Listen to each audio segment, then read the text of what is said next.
Of earth का next topic है हमारा नेचुरल सोर्सेस। ठीक है, तो अब तक के हम लोग ने क्या पढ़ लिया, स्ट्रक्चर ऑफ अर्थ इंटीरियर। हम लोग क्या पढ़ रहे हैं, अर्थ का इंटीरियर पढ़ रहे हैं। इनसाइड द अर्थ क्या है। अब इनसाइड द अर्थ क्या है, जो बताया गया कि जो लेयर्स हैं अलग अलग, बाद में अंदर कोर है, कोर के अंदर क्या मटेरियल है, फिर उसके ऊपर कौन सी लेयर है, कितनी हार्ड है, कौन से मटेरियल से बनी हुई है, फिर क्रस्ट है वो कौन से मटेरियल से बना हुआ है, कितनी इसकी थिकनेस है। तो ये जो चीज़ें हैं, ये जो स्ट्रक्चर ऑफ अर्थ है वो पढ़ रहे थे हम लोग। और वो स्ट्रक्चर ऑफ अर्थ ऐसा ऐसा है, इसका इसका सोर्स क्या है, कैसे पता चला। ठीक है, कि इस तरीके से ही है। कोर में, कोर बहुत हार्ड है, ये कैसे पता चला, है ना। तो ऊपर की जो क्रस्ट है उसकी प्रॉपर्टी कैसे पता चली।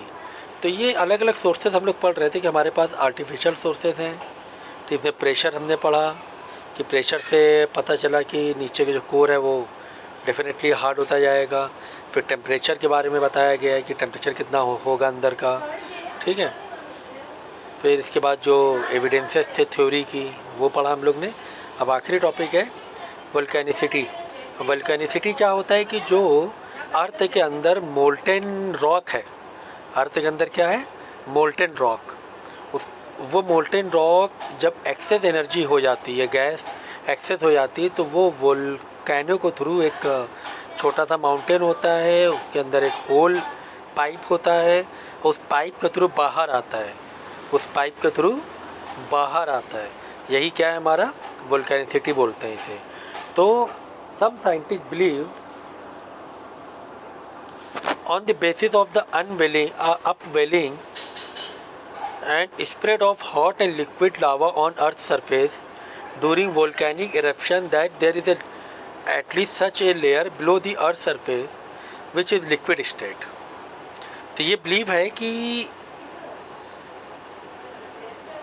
हॉट और लिक्विड जो लावा है on the earth surface during volcanic eruption, जब वोल्केनो फटता है, ज्वालामुखी, so there is at least such a layer below the earth surface which is liquid. इसका मतलब ये हुआ कि अर्थ के अंदर ऐसी ज़रूर, भाई हम लोग तो फिलहाल जो सरफेस है वो तो हमें पता ही है कि ये जो अर्थ का सरफेस है वो सॉलिड फॉर्म में है,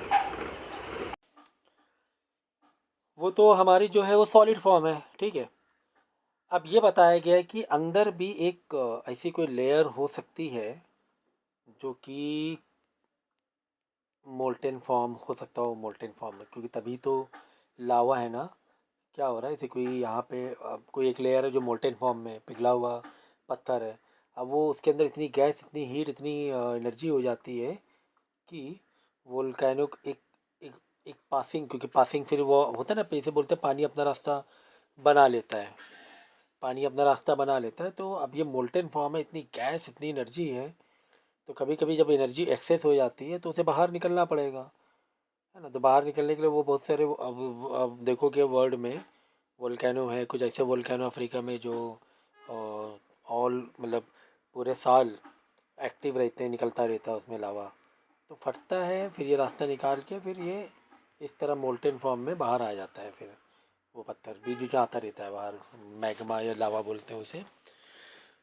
सो ये तो इसका मतलब ये हो कि मोल्टेन फॉर्म में एक लेयर भी है। तो और जो जो लेयर है वो,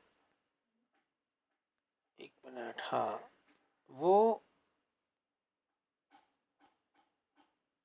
जो लेयर है वो एक चैम्बर में इकट्ठा हो जाता है। वो जो मोल्टेन फॉर्म में लावा है ना, वो एक चैम्बर में इकट्ठा हो जाता है, ऐसे एक चैम्बर में इकट्ठा हो जाता है। यहाँ पे चैम्बर बन गया छोटा सा एक, ठीक है, ऐसे चैम्बर। अब वो चैम्बर क्या करता है, अपना रास्ता खोल के वोल्केनो के थ्रू वो बाहर आ जाता है। ठीक है, तो चैम्बर मतलब यहाँ वहाँ से जो भी लेयर मोल्टेन फॉर्म में जो भी लावा है वो इस चैम्बर में इकट्ठा होता है। वो चैम्बर में फिर इतनी गैस हो जाती है, इतनी गैस हो जाती है कि वो ब्लास्ट हो जाता है, ब्लास्ट होकर मोल्टेन फॉर्म से बाहर आ जाता है। ठीक है, okay.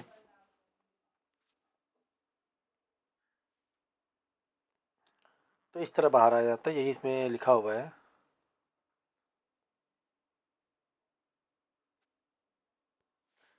It is known to all that increasing pressure increase the melting point of the rock. Thus, the inner part of Earth may not be molten state in spite of very high temperature prevailing therein because of her enormous weight and pressure of the overlaying material. Increase the melting point of the rock. It thus appears that the core of Earth should be in the solid state. तो अब ये ठीक है, अगर एक layer अर्थ की, कोई एक लेयर है अर्थ की, वो समझो कि मोल्टेन फॉर्म में है, तो ये हम कैसे कह सकते हैं कि जो कोर है वो सॉलिड फॉर्म है। हमारा मेनली देखो मेन फोकस कोर पे ही बार बार जा रहा है, कि जो कोर है वो कौन से फॉर्म में, सॉलिड फॉर्म में। ऐसा क्यों, सॉलिड फॉर्म में कैसे हो सकता है, जब बीच में मोल्टेन है तो अंदर ही मोल्टेन ही हो सकता है। तो होता है उसमें कॉन्सेप्ट क्या दिया गया है, लॉजिक, कि जितना ज़्यादा प्रेशर पड़ता है ऊपर, क्योंकि भाई जितना आप गहराई पे हो उतना ज़्यादा वजन है ना आपके ऊपर।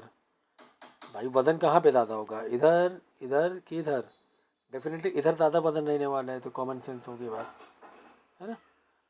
जितना ज़्यादा अंदर जाओगे उतना ज़्यादा वजन, तो जितना ज़्यादा लोड पड़ता है तो रॉक का या मेल्टिंग पॉइंट क्या होता है, जितना ज़्यादा प्रेशर पड़ता है मेल्टिंग पॉइंट उतना ज़्यादा मेल्टिंग पॉइंट हो जाता है, उतना ज़्यादा मतलब बहुत देर, हाँ बहुत ही ज़्यादा टेम्परेचर पे मेल्ट करेगा जितना ज़्यादा प्रेशर है अगर। तो कोर पे इतना प्रेशर है, पूरे अर्थ का कोर पे प्रेशर है, तो कोर प्रेशर है, वज़न है, भार है, तो इतना प्रेशर है, इसका मेल्टिंग जो पॉइंट होगा बहुत ज़्यादा हो गया होगा।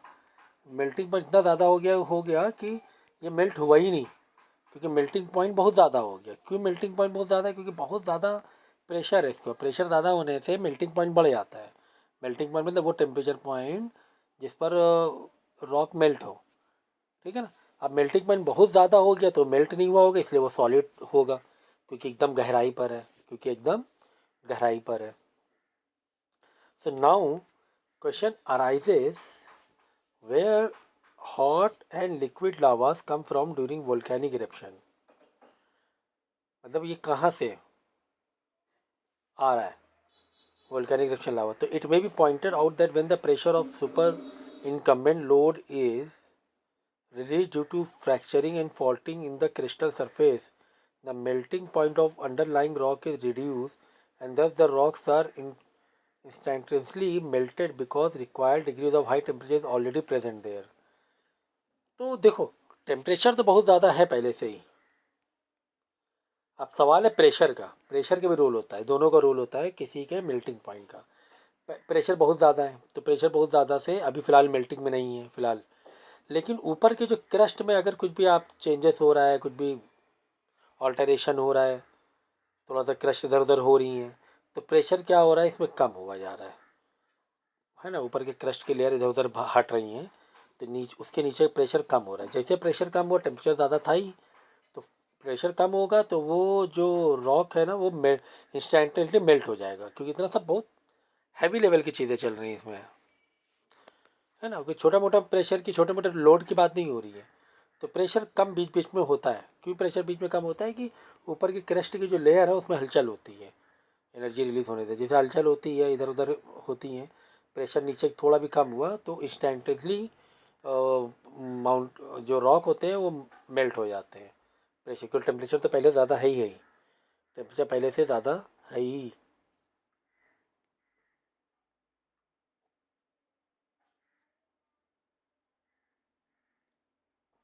तो ये एक एविडेंस है, ये लॉजिक है जो हमें बता रहा है कि अर्थ के सरफेस का अंदर के क्या हालचाल है, क्या कंपोजिशन है।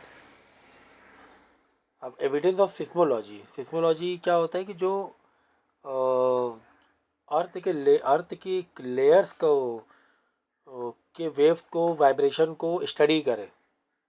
किसको स्टडी करे, जो अर्थ की लेयर्स हैं इसमें जो भी वाइब्रेशन हो रहा है, इसमें जो भी वाइब्रेशन हो रहा है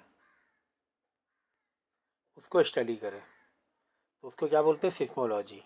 तो seismology is a science which studies various aspects of seismic wave generated during the occurrence of earthquake. ठीक है, अर्थक्वेक की जो होता है वो क्यों होता है, तो जो क्रस्ट है उसके अंदर क्या होता है, हलचल होती है, वाइब्रेशन होता है, तो वही जो वेव्स होती हैं वही सिस्मोलॉजी होगी। Seismic waves are recorded with the help in of an instrument known as seismograph. तो वो बराबर चलता रहता है, डिवाइसेस लगी हुई हैं, लगी रहती हैं जगह जगह पर, वो देखते रहते हैं vibration.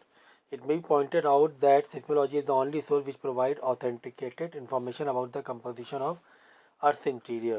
The place the place of occurrence of an earthquake is called focus. अब जैसे कि अर्थ में कहीं पर अर्थक्वेक आया इस रीजन में, ठीक है, तो इस रीजन में जो आया अर्थक्वेक, इसका सेंटर कहीं तो होगा। जैसे यहाँ पर इसका सेंटर है, यहाँ पे हलचल हुई प्लेट्स के बीच में, और वो हलचल की वजह से ये पूरे एरिया में वाइब्रेशन स्टार्ट हो गया है ना। जब इस अर्थक्वेक आता है तो कई सौ किलोमीटर के बीच में आता है, लेकिन इसका जो मेन इफेक्ट कहाँ हो रहा है, ये पॉइंट में सबसे डिस्ट्रक्शन यहाँ पर हो रहा है, क्योंकि यहाँ पर फोकस पॉइंट सबसे करीब था। ठीक है, जहाँ पर मेन हलचल हुई, बाकी जगह भी आया लेकिन नुकसान कम हुआ, उसकी हलचल कम हुई, वाइब्रेशन कम हुआ। ठीक है ना, तो यहाँ पर मेन फोकस होते, जहाँ से मेन अर्थक्वेक का ओरिजिन है, जहाँ से मेन प्लेट हिली है, वो उसे बोलते focus. And the place which experiences of seismic event first is called epic centre. तो जहाँ पे वाइब्रेशन हुआ उसी क्या बोलते हैं, एपिक सेंटर बोलते हैं। एपिक सेंटर मेन है, epicentre which is located on the earth surface is always perpendicular to the focus. मैंने बिल्कुल अभी बताया कि ये हुआ आपका, समझो ये वाला हो गया आपका फोकस। अब मेन जगह यहाँ पर हुई, यहाँ पर अर्थ इसकी वजह से मूव हुई, ये हो गया आपका एपी सेंटर, ये वाला पॉइंट ऊपर वाला सरफेस का, और नीचे फोकस हो गया उसका, बराबर। On the other hand the focus or the place of origin of an earthquake is always inside the earth. The deep always inside the earth होता है, द इनसाइड द अर्थ ही होगा ना भाई। ऊपर अपने आप थोड़ी ना, इतने बड़ी कोई आपके पास कोई मशीन थोड़ी ना कि आप ऊपरी पार्ट को हिला दोगे, आप ऊपरी लेयर कैसे हिलेगी, है ना। ऊपर का लेयर नीचे की वजह से ऊपर की लेयर हिलती है, ऊपर अपने आप कैसे हिल जाएगी। इतना बड़ा आंधी तूफान थोड़ी ना है आएगा कि ऊपर की लेयर ही हिल जाए पूरा। तो वो नीचे की प्लेट्स जो कंपोजिशन होती है, प्लेट अलग अलग एक दूसरे में बैठी रहती हैं, वहाँ पे हलचल होती है, इसलिए फोकस अंदर रहता है, एपी सेंटर सरफेस पे होता है उसका, जो मेन परपेंडिकुलर होता है। परपेंडिकुलर मतलब समझिए ना, ये जैसे ये एक लाइन है तो ये इसका परपेंडिकुलर हो गया बिल्कुल। जैसे ये आपका क्या है, फोकस है, और ये अर्थ का सरफेस था, ये एपी सेंटर हो गया, यहाँ पे मेन हलचल हुई। On the other hand the focus of the place of the origin earthquake is always inside the earth. The deepest focus has been measured at the depth of, जो deepest focus है वो measure किया गया 700 kilometre from earth surface. मतलब कोई ऐसा एक earthquake आया होगा, वहाँ का डीपेस्ट फोकस 700 किलोमीटर, अर्थ के 700 किलोमीटर अंदर, बहुत ज़्यादा हो गया। हम लोग ड्रिल कितना बताए थे, ड्रिल कितना किए हैं उस दिन मैंने बताया। The different types of trimmers and waves,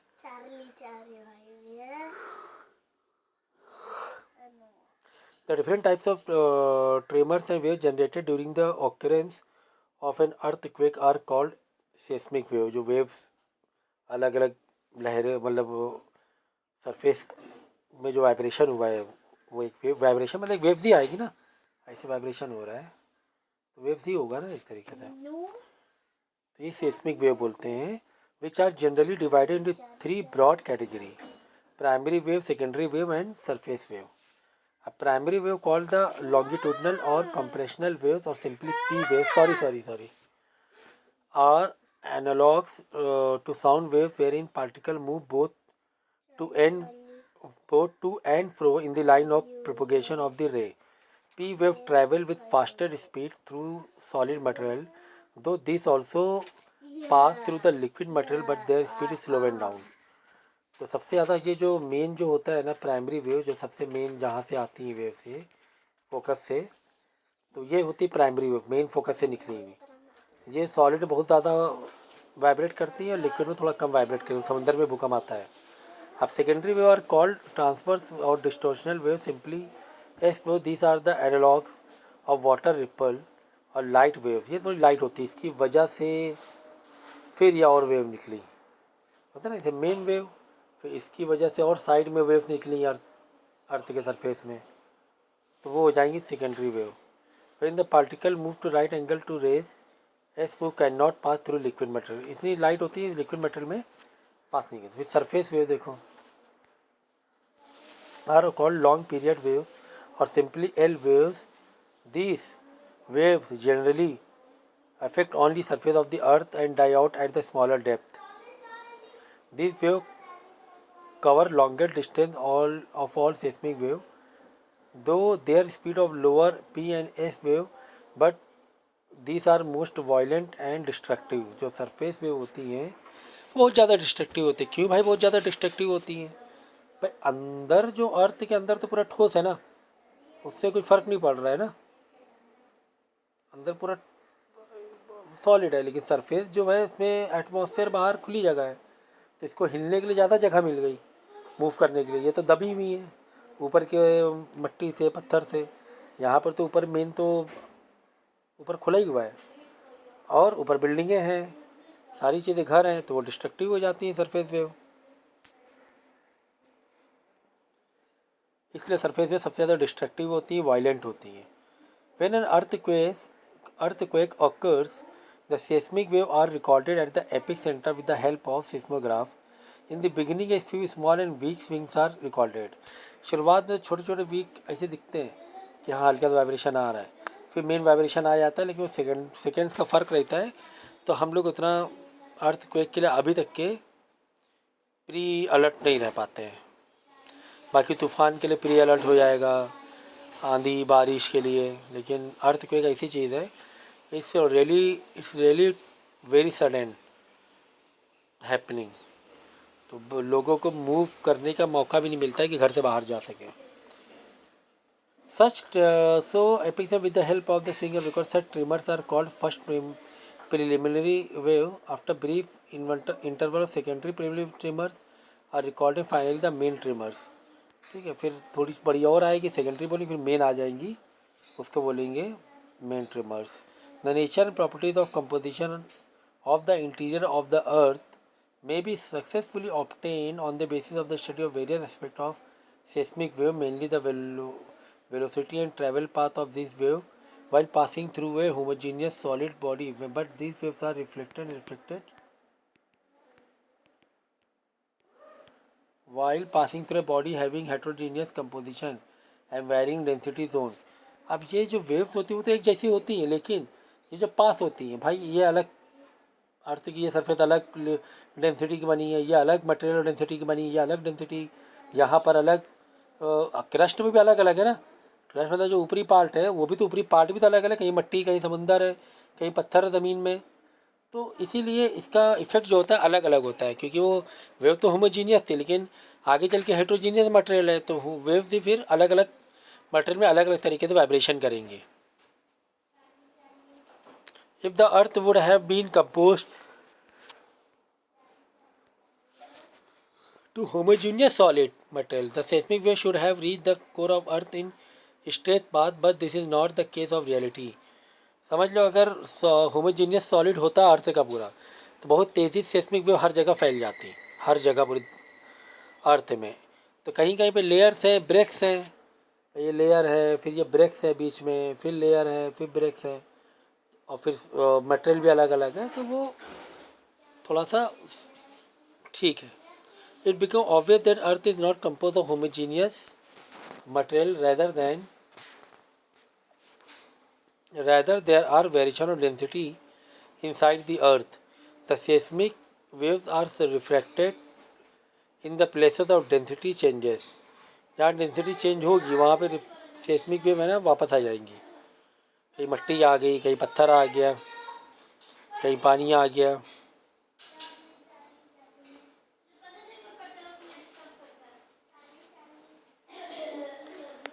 ठीक है, चलो बाकी नेक्स्ट टाइम पढ़ेंगे हम लोग। अभी इतना काफ़ी कर कर लो, तो डाउट हो तो पूछ लो, डाउट पूछा करो।